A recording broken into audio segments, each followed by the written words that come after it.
Goma reprend vie timidement. Même les véhicules de la MONUSCO patrouillent dans les rues. Mais à leur passage, certains habitants expriment colère et confusion. Nous manquons aujourd'hui qui est ennemi, M23 ou bien FARDC, qui est ennemi aujourd'hui. Nous passons cette question. Moi je m'arrête là-bas. Et la Monique est là. Donc la MONUSCO c'est l'ennemi de la population. On regarde la MONUSCO et on voit bien qu'elle ne fait rien. Donc la MONUSCO c'est comme les gens de Kabila. Il faut qu'ils partent eux aussi. Les soldats de l'armée congolaise ne nous ont pas défendus. Ce n'est pas de leur faute, c'est celle des autorités. Ils n'ont pas le moral pour combattre. Ils n'ont pas à manger. Ils ne sont pas payés.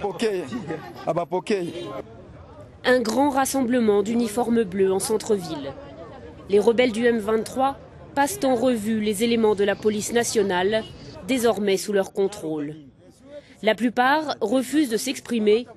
Certains policiers nous confient hors caméra avoir peur des représailles lorsque l'armée gouvernementale reprendra le contrôle de Goma. Ce n'est pas moi qui ai décidé, c'est la conjoncture de notre pays qui nous a obligés d'être comme nous sommes aujourd'hui. Tout ce qui va arriver dans notre pays, nous sommes obligés de l'exécuter. Nous sommes sous les ordres. Nous sommes là seulement pour l'exécution.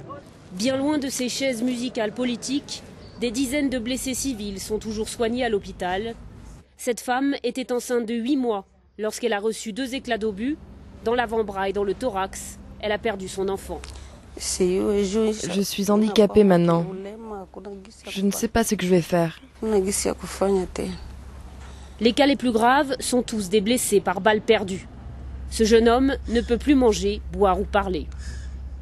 Son cas est très grave puisque la balle a atteint même la voie respiratoire haute.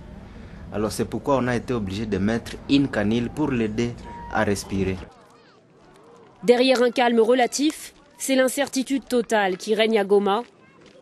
Les nouveaux déplacés s'ajoutent à des milliers d'autres, comme si l'histoire n'était jamais fatiguée de se répéter au Nord Kivu.